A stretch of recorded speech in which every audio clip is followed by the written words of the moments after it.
without a funny accent, I need to seriously address the, was it Logan or Jake Paul, who even cares, versus Tommy Fury fight. This is the biggest embarrassment to the sport of boxing that I have ever seen.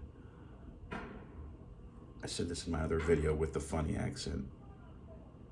Michael Bisping, who I respect so much, who was such a top level, really high level, excellent UFC fighter and champion in his day.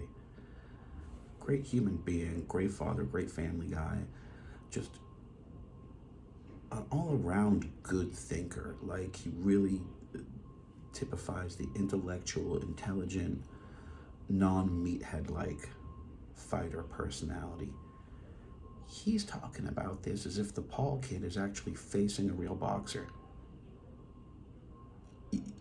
Bisping, this is the first bullshit thing I've ever heard you say, man. You must be trying to get tickets or must be trying to get down with the Paul brothers so that you can get an extra million or something. Don't do it, man. Ride your own wave. Trust me, man. There's a lot more class to it. Who is Tommy Fury? None of us have ever heard of him. None of us have ever seen any of his fights before or followed him before. He shouldn't be boxing. He's got this ultra-padded record where only the last fighter that he fought had a 10-1 record, and each of those 10 wins that this fighter had were like against total opponents. I mean, guys with like 3-35 records, namely 3 wins and 35 losses. If you look at the Showtime documentary about Freddie Roach's gym, I was training there at the time, and a kid who was helping me out, who's still a friend of mine, who I haven't seen in like 5 years at least, lives over in Los Angeles. His name is Shane.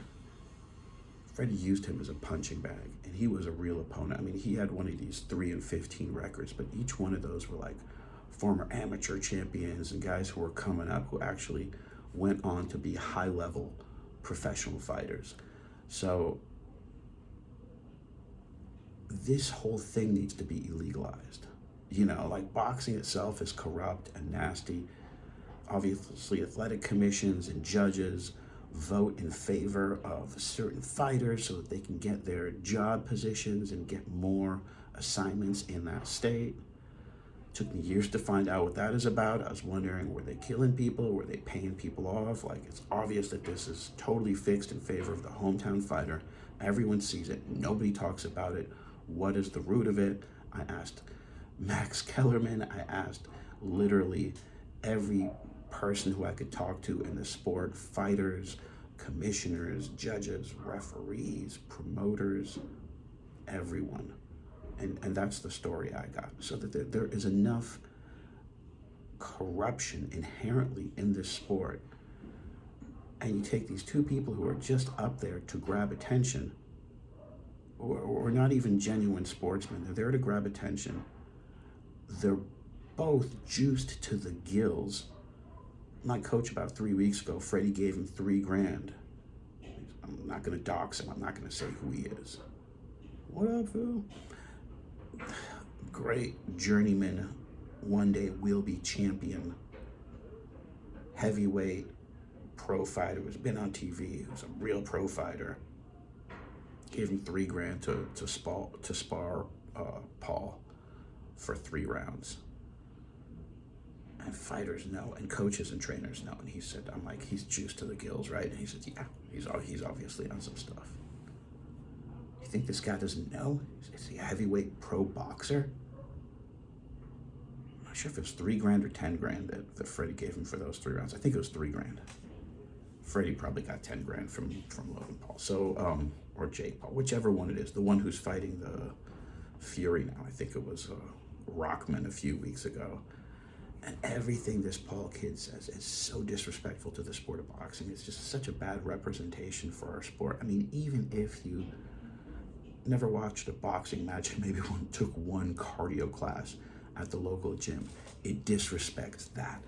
It's at that level that just making a joke out of this lethal, humble, you know, like, most fighters have such great personalities as people, and you'd be like, what? They get in the ring and punch each other in the head? Are you kidding me? Like, no. Typically, fighters are not criminals. They're not angry people. They're family people. They have something to fight for. There's a real story there. And with the Paul and Fury thing, it's a total sham. And nobody's talking about the fact that they're not going through USADA testing. They're going through VADA testing, which is a total scam. Margaret Goodman, the redheaded doctor who's been on TV for 20 years, she volunteers with them.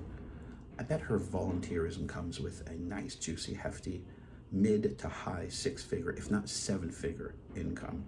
So they're a non-profit. But unlike USADA, there is no adjudication there. Namely, if somebody pops dirty, they're just going to return the test to the person who sent it to them.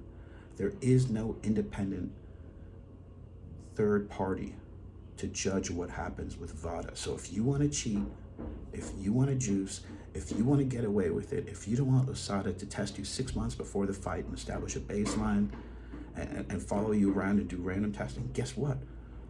Go to VADA. You'll get testing. You'll test clean even. Clean. When in fact you'll be dirty as hell, which is probably the case for Tommy Fury and Jake Paul. This is an embarrassment to the sport of boxing. Neither of these kids should be allowed. Actually, Paul should be allowed to, but we are the ones who are guilty because we're watching, we're giving it attention. And Bisping was just such a great figure, such a great spokesperson for fighting. To actually sip the Kool-Aid and be like, oh yeah, he's fighting a real fighter. Like, no, he's not. This is an embarrassment to the Fury name. The Fury family should just disown this. They should just be like, you know what? Actually, why don't you have 10 real fights against guys who are 5-5, like legit 5-5? You know, have some fights with some guys who are like 10-10, but with some real champions. You know, some real killers. Like, you know, because Tommy Fury is gonna get destroyed. They're throwing him to the wolves. For what? It's not a legitimate matchup. It's a crazy mismatch, and usually it's the other way around, which is why we pay attention. We're like, oh, Tyrone Woodley, he's gonna crack this Paul kid. We've all seen those, you know, the highlight reels. Well, that was back in the day, and one thing Paul is a master at is carefully picking opponents. And Conor McGregor is like that too. You know, he's looking at Michael Chandler's lack of head movement, you know, like, there's very specific things that fighters see and coaches see and training teams see.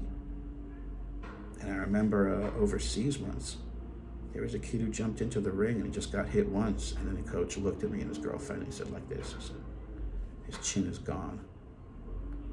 One of the fighters who I managed, we discussed this. This is the spot that fighters go for, above all the others, above everything else. It's here, it's your chin. It's actually not your chin, it's your mental form, and it's an exposed nerve on the side of the chin. If you get hit here, you don't even feel it. Your legs go to water. It's like getting hit in the neck. It's like getting choked out real quick. You do not feel it. After a while, fighters train to take shots here. Before a fight, a coach will actually have his fighter punch himself really hard here so he's not shocked when he does get hit here.